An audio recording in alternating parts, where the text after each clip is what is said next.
island. Like, you picture monks in the fucking foothills of Tibet or whatever, and they're like, oh no, like, you know, like the grandma, or like, you know, Dalai Lama, like, I just attained enlightenment. Describe it to us, master. It tastes a lot like mango.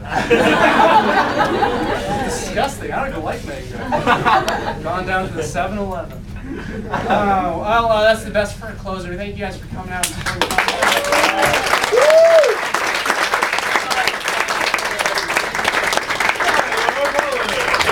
I'm gonna give it to her. Quick daylight, please sit down and do that. Ready to that, quick daylight. You ready to do that?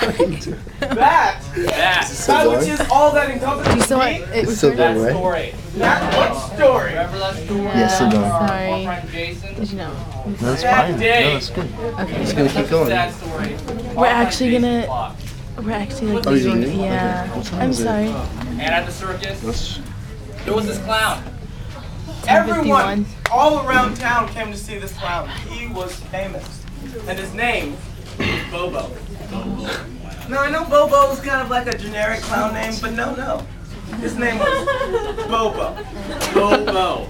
And it was special because he didn't capitalize his name. It was lowercase b. And the capital O. Actually, the second letter was capitalized. It's very unconventional. It's a very unconventional clown, very unconventional comedy style. And his comedy style involves lots of audience participation. Yes, he actually put a big curtain up like this. He just pulled it off the ground. I don't know how he did it. You know, I don't know if it was connected at the top, but he pulled it off the ground and he said, I need a volunteer. Yeah, so he went out into the audience just like this.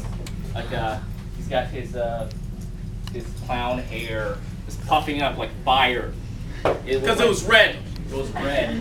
And then he had his beard that looked like water because it was also red.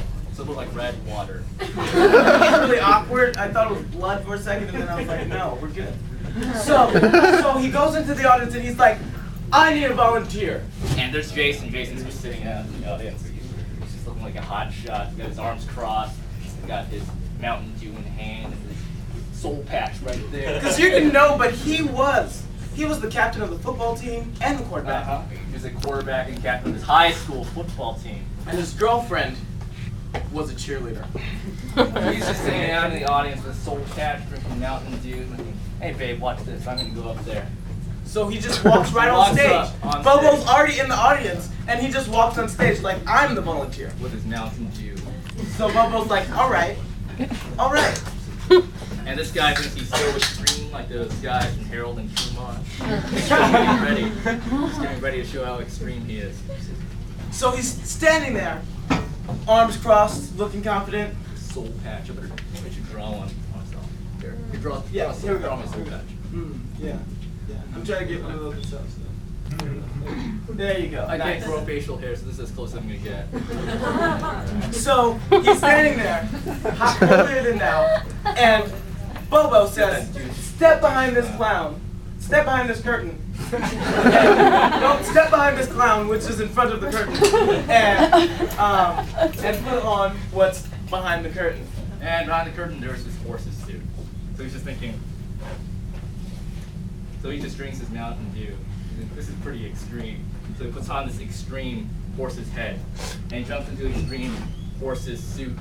And he thinks he's so extreme, he's trying to scramble himself up. He says he's never gonna guess which part of the horse I am. I'm so extreme. So he extremely walks out. And Bobo says, Jason, are you the horse's head? And Jason says no. Because I'm too extreme to be the horse's head. So Bobo's like, all right. Are you the horse's back? Jason says no. Are you the horse's feet? Jason still says no. Then you must be the horse's ass. And then everybody in the audience just starts going wild. People are just laughing so hard. They're just laughing. They're keeling over with their faces contorted.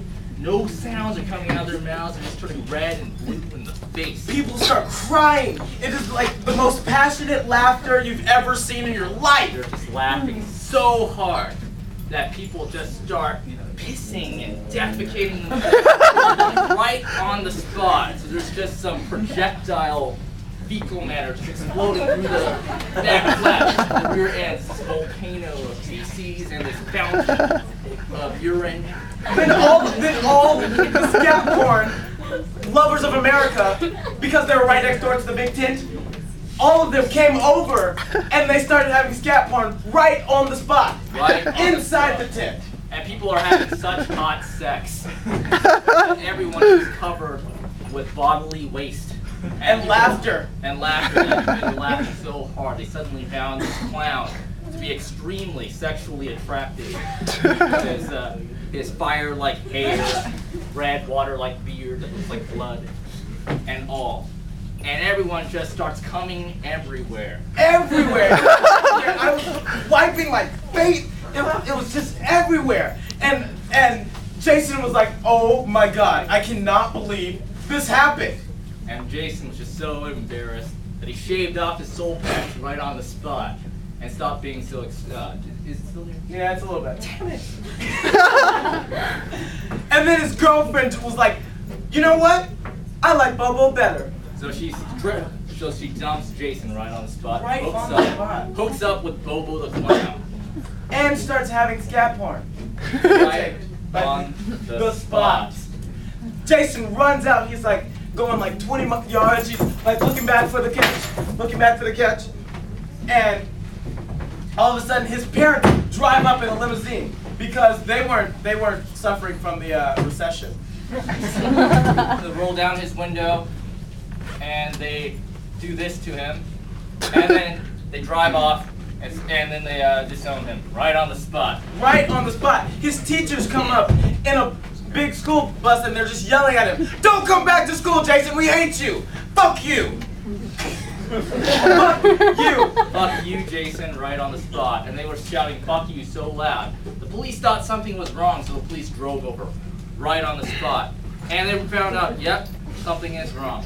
This motherfucker, Jason Fox, can't be a United States citizen anymore.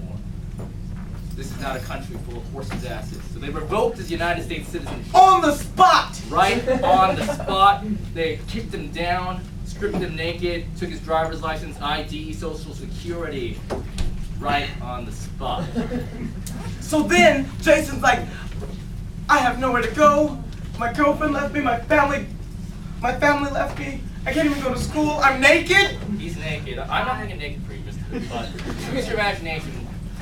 Naked.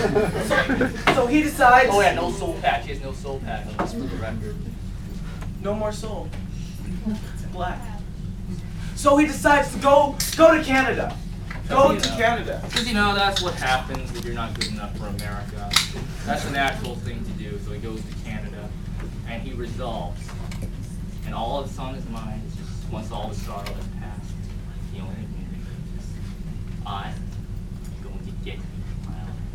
I'm going to get you. So he joins this group of renegade Eskimos. And there are these Eskimos. They are very well versed in some very ancient martial arts. There's this warrior tradition. It is the deadliest martial art of all. Tai Chi practitioners, ninjas, Shaolin monks, fear. They're Snappy comebacks. So this group of rogue Eskimos are training Jason 4 hours a day. Snappy comebacks, snappy comebacks, snappy comebacks. That's all he does. All in Inuit. In 4 days. In 4 days. Snappy comebacks, snappy comebacks. They grill him in. He's naked in the snow. I don't know why they didn't give him a fur coat, but that's okay. He's okay with being naked. It was going to obstruct his snappy comeback cheek if they allowed her to wear clothes, so they required him to sit naked in the snow to practice the snappy comebacks. Snappy comebacks. Then eventually, he started to get pretty good at it. He wasn't quite that good, so he decided he needed to take his snappy comebacks up a level.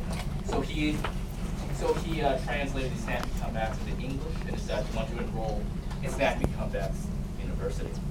It was located in Toronto because he still couldn't go back to America for fear of disapproval. So he goes to Snappy Comebacks. Yep. And University of Toronto in Toronto, Canada. And he sits down in the front row, and the teacher 6 hours a day. Snappy comeback, snappy comeback, snappy